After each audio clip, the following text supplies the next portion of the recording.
It's like 1 o'clock in the morning and I can't sleep. Although I'm very tired. But somehow I don't know.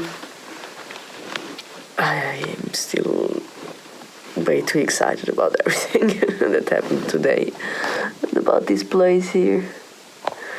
But I really wish I could sleep because I'm tired. They need to be rested. Well, let's go back to it. Nighty-night. Wait a minute. How did I end up alone in the middle of the Estonian woods at 1 o'clock in the morning? Wasn't there something in the title about a city and a hostel and working and stuff? Let's rewind a bit and go back to the beginning.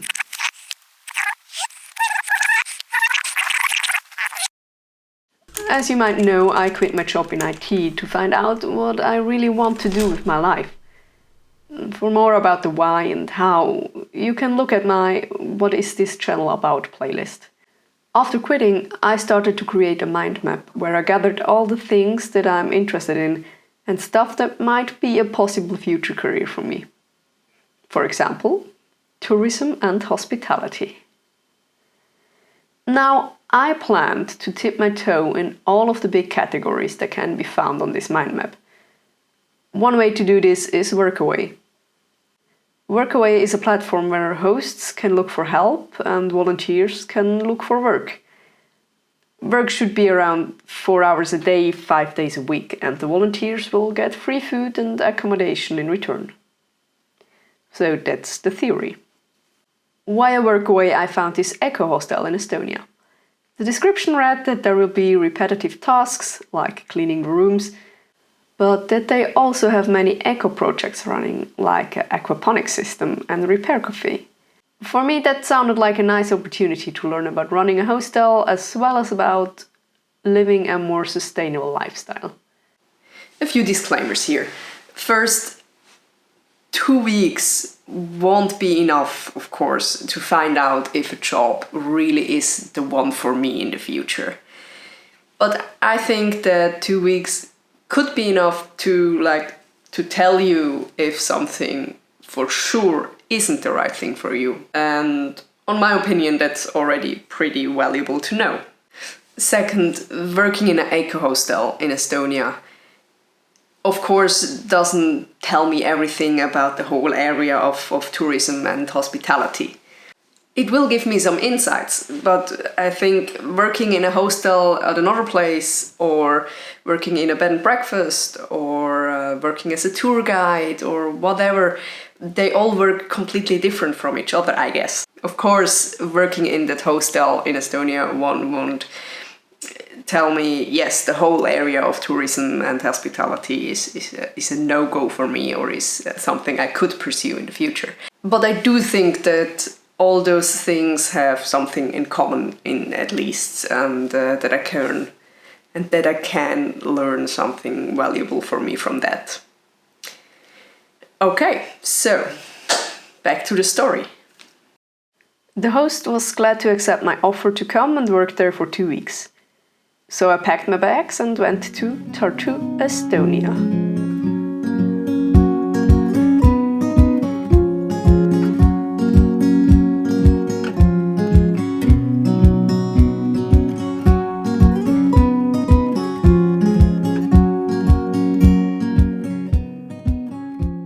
So I arrived at the hotel late on a Monday evening.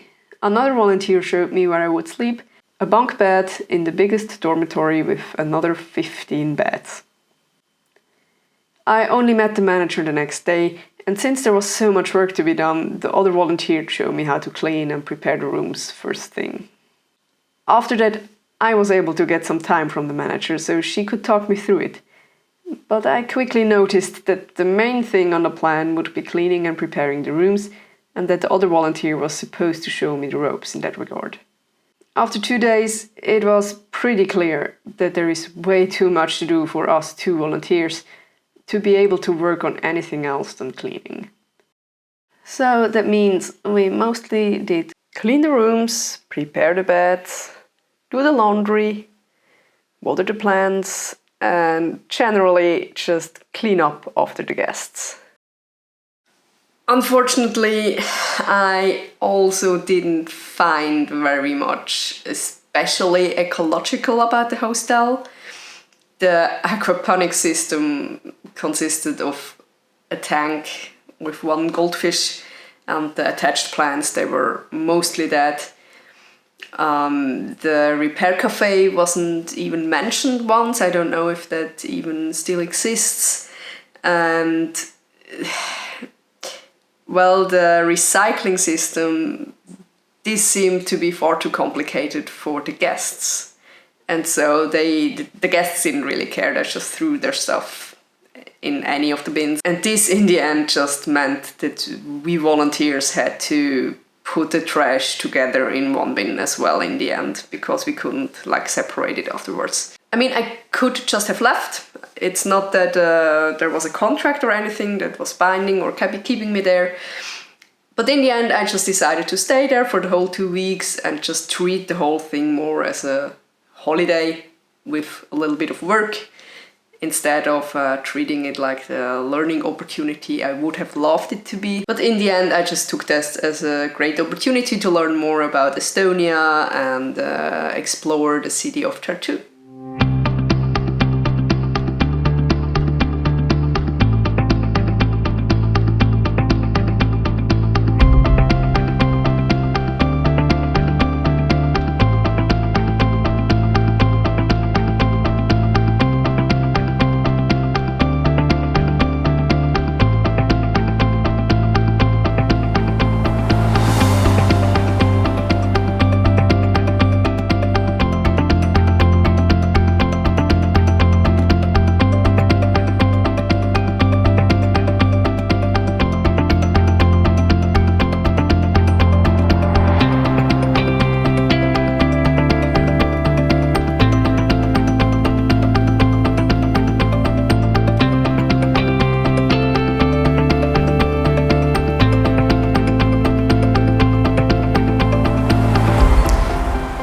Okay, I have to tell you about the best 10 euros I spent here in Tartu in Estonia. And that was for smart bike membership. You have those bike stations everywhere where you can, if you have the app and the membership, you can just take a bike and bring it back to another station, and it's awesome.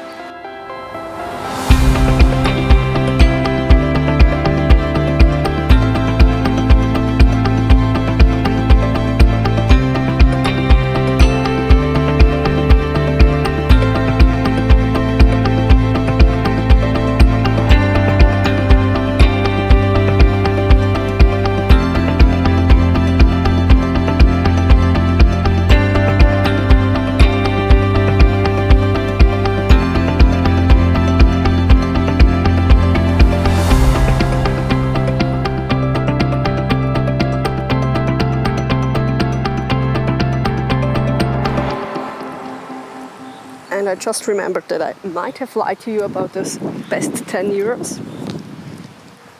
Because the best 10 euros actually that I spent here was on that goat cheese salad. I've never had such a great goat cheese. It was like 2 warm goat cheeses on top of caramelized onions and pears. And then there was this vinaigrette. Oh, that's just, maybe that was the best 10 euros. But after that, it's the bikes. But I did end up learning quite a few things nevertheless. Because when I started at the hostel, I started doing a daily journaling exercise.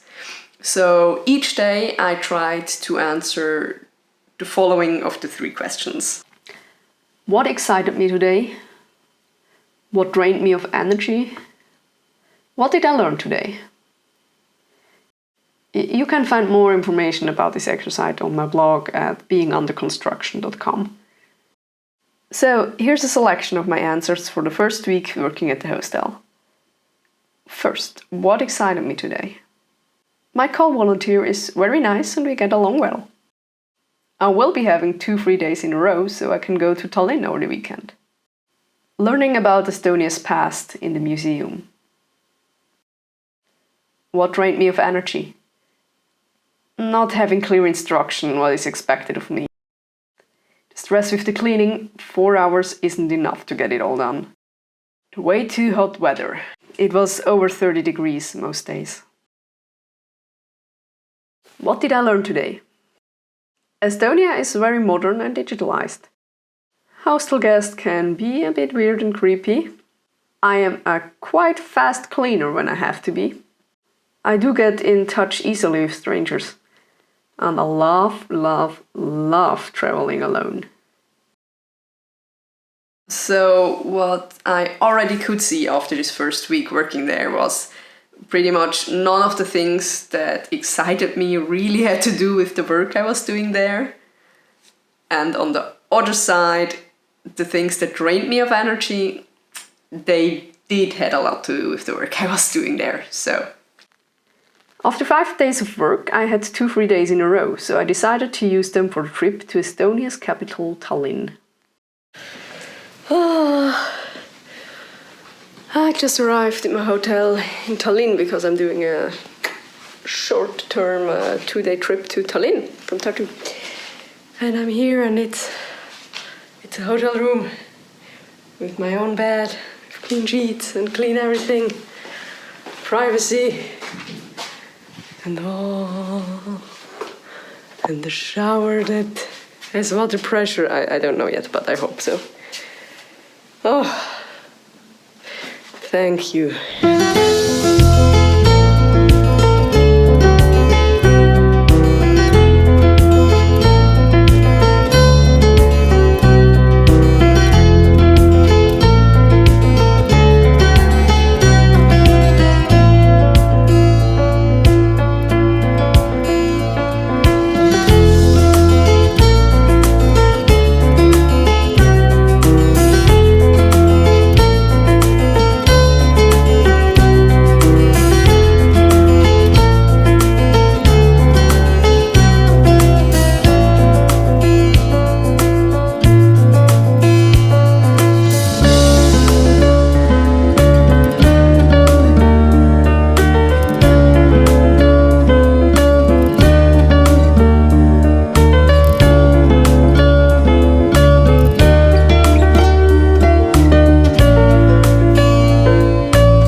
What's my conclusion until now?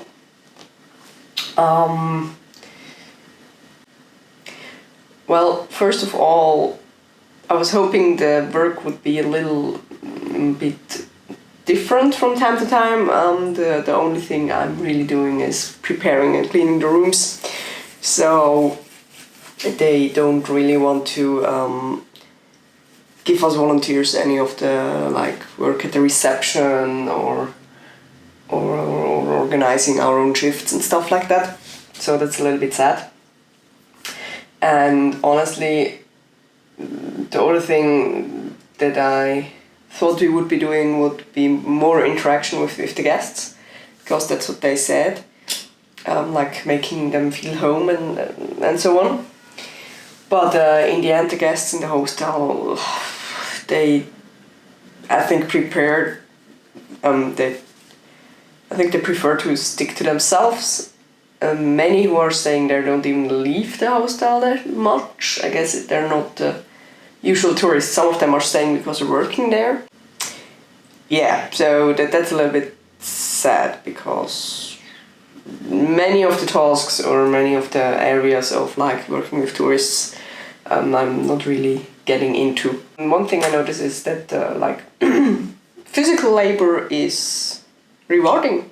somehow. I mean, if I've done the room or if I'm done for the day, it feels like I'm a bit more satisfied with what I'm done than if I would only have been sitting on a computer, I guess. So now let's see what next week will bring. Maybe there will be something else. Oh. I came back on Monday evening again, and not only did a new volunteer arrive on that day, that and the following few evenings, there were way more interesting people staying at the hostel as well. I met people that are backpacking through the Baltic states and further. One guy just quit his job like me and traveled through Europe with an old modified car. Another guy was riding his motorcycle from Belgium to Norway and back. A woman I met was traveling by public transport and hitchhiking, and another guy was in Estonia purely for the reason because it's the closest he can get to Russia at the moment. Those evenings showed me that a hostel really can be fun, and even though I love to travel alone, a hostel can be a great place to meet interesting people from time to time and give a little variety to your travels. And then, just when the guests in the hostel became interesting, we were relocated. So the hostel was overbooked because of an event that was taking place, and they relocated us 3 volunteers to another location. The location was nice, but I mean, in the end, we still had to go back to the hostel to work there. But since we were not really sleeping there, we didn't have much need to go back to the hostel in the evening, where we would have been able to meet up with those people that were there, because in the end we would just have to leave and go to the other location. That's when I hatched another plan. Since I heard that Estonia is famous for its marshlands, I wanted to go there. But internet research didn't tell me much about how to get there if you don't have a car. I went to the tourist info in Tartu and asked how I could go to one of those bogs, really just any bog, with public transportation. The answer was a grimace and that's gonna be complicated. But in the end, we managed to find a solution. So, on my next free day, I took the train to Ilometsa, and firstly, I walked 3 hours through the forest until I reached the bog. So this hike is very nice until now. It's warm, but it's in the woods, so it's mostly in the shadows. But I'm not even in the bog, so in the swamps yet. And I'm already getting eaten alive by horseflies. And the mosquitoes aren't that bad actually, but the horseflies are horrible. They're everywhere. And if you try to stand still, they're just all over you. And I'm really afraid that I might die from blood loss if I stay at one place long enough. So, and I'm not even in the swamp yet. So let's see how this goes.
So, after 3.5-hour hike on the gravel road, I'm finally in the bog. And it's amazing. There's no mosquitoes here, surprisingly. Or no horseflies anyway. And it's not so hot anymore. Although I just heard it rumbling. So I don't know if we'll get some rain. It would be like every other day we had like 32 degrees, pure heat. And today when I go on an overnight hike, we have rain, but let's see.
So I arrived at the viewing tower, the observation tower, about an hour ago. And that was exactly when it started to rain. So now at the moment I'm just lying here on the platform, on the lowest, and I'm taking a nap. And then I'll wait how long it will be raining. Let's see what my plans will be.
So for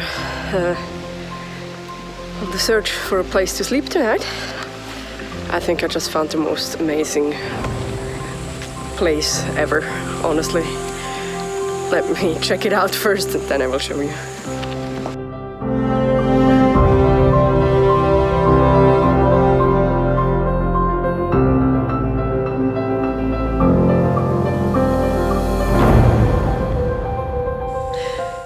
Hey guys, this is the spring from the river, from the Tallinn area, and it has a beautiful color, and really you see where the water comes up, and they said it tastes maybe a little bit special, but it's drinkable, and I just filled up my bottle. The color is quite normal though.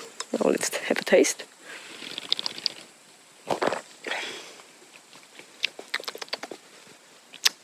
Refreshing it is. I think it's a bit irony. Tastes a little bit like iron, but it's refreshing and great. Now, as long as we still have some light left, I mean, it won't get really dark here anyway, but as long as we have enough light left to film, I wanted to show you why I love Estonia and why I love what they do with their nature here. Because, yeah, I'll just show you.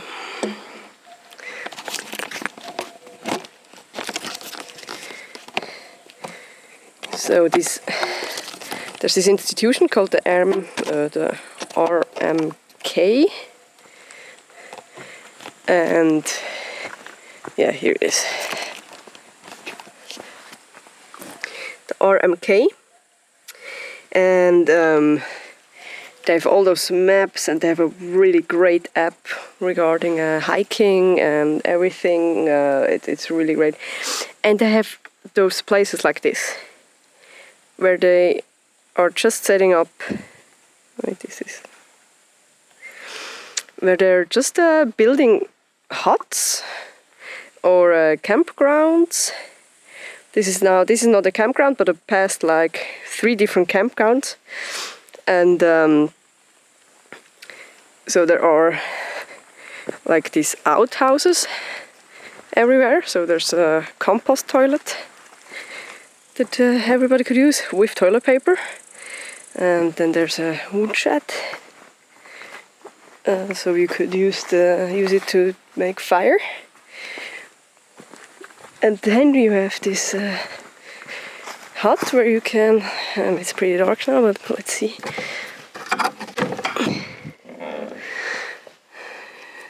Yeah, can't see much. I'll show you tomorrow. But where you can sleep and just stay for free. They have another hut. I've seen another hut that you can rent that should be a bit more luxurious, I guess, but you have to pay there. But here you can just stay, and it's awesome. And I'm alone finally.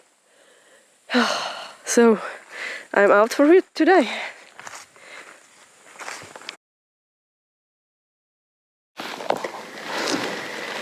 It's so peaceful and quiet here, in this hut especially. There's no much sound from outside actually.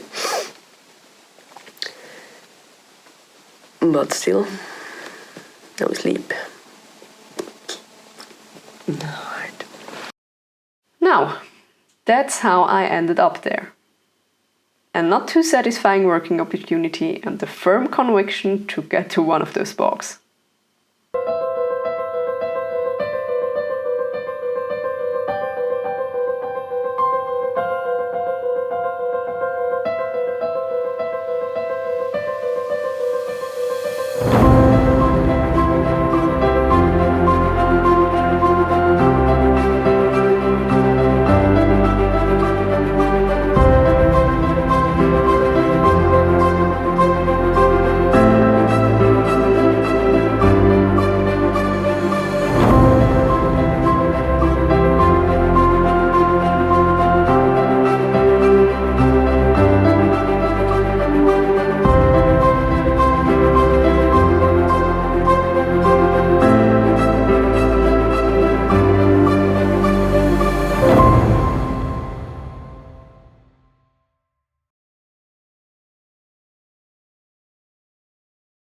After that, I only had 2 more days of work left before I packed my bag and took a bus to Riga, where I met with a friend and spent 5 more days in Latvia with her and her family. But before we end this here, I want to take a look back on the second week of my daily journaling exercise. What excited me today? A walk in the woods, meeting all the interesting folks at the hostel, skinny dipping in the river at midnight, nature hiking solitude, great discussions with a person I thought I didn't have much in common. What drained me of energy? The unbelievable heat. Being criticized for not cleaning the floors properly. Not the first time, but then again, there is no working vacuum cleaner at the hostel. No motivation for the work at the hostel at all today. Social overload, I need some me time. What did I learn today? An Irish pub always feels like home.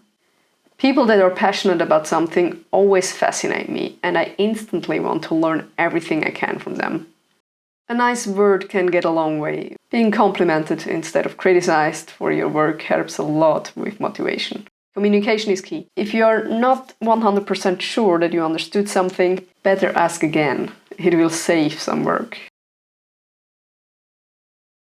So, it's been a while since I left the hostel in Estonia. Honestly, I'm already at the next place where I will be working, but it's the first time I actually get some privacy and really find time to make a little wrap up of that 2 weeks I was working there. So the experience wasn't too rich, I think. I didn't learn as much as I would have loved to learn about what it means to run a hostel or something similar in that area. But still, I did learn many things, I have to say, and even some things that do help me on my journey or on my quest for what I'm going to do as a career, maybe future-wise. But I don't think that I now can say, yeah, hostel is the one thing, or it isn't, just because I only cleaned and prepared rooms, so I still don't really know that much about what it means to run a hostel or to work in the management part of the hostel. So, but what I did learn is that hostels can be fun. I wouldn't have thought that I would ever go back to be a guest in a hostel, because I thought, like, I'm too old for that. And I need some privacy, I need some luxury, and some cleanliness and stuff like that. And I still think I do, but the people you meet there, especially if you're like, it depends on how you're traveling the country or why are you traveling, I guess. But the people you meet there, that's a really great thing. The experience they have, they can share with you, and then the people you meet and the things you learn from them. I think that's a really big plus with traveling in a hostel and staying in a dormitory. So I might actually be staying in another hostel in the future. The other thing I learned is that Estonia is beautiful. I really fell in love with the country. I think the cities are nice, or at least the two I've seen, Tartu and Tallinn. I think the little villages are very nice. I think the people are very nice, and especially I think the nature is incredible. And not only the nature, but how they preserve it and what they do with it. I also learned I still can be really outgoing and really extroverted, because I had the feeling like I lost that a lot in the last few years. I was very outgoing and extroverted when I was younger, but I think I still got it. But I really need time to recharge my social batteries from time to time. Much more than I used to, I guess. But now about the work, what I learned there is that, like, physical work is really rewarding somehow, even if it's just like preparing beds and stuff. I think there's some other part of the brain that gets satisfied with that than if you only do like mental work and sitting in front of the computer. So that's something, and I also learned that if I'm gonna work in an area like this with tourism or hospitality, I would need to be my own boss, or at least I would need to be some kind of manager position to really enjoy it. I would need to be able to make my own decisions, to optimize things when I think they need to be optimized, to try new things, and do things actually just the way that I think it's right. And I think I would go really frustrated really quickly if I'm not able to do that. So I don't think I would be able to, or I would be happy with just being an employee in a place like that. And so, yeah, that concludes my adventure with working at a eco hostel in Estonia. Thank you. And on to the next task at hand. See you soon. Thank you. Tschüss.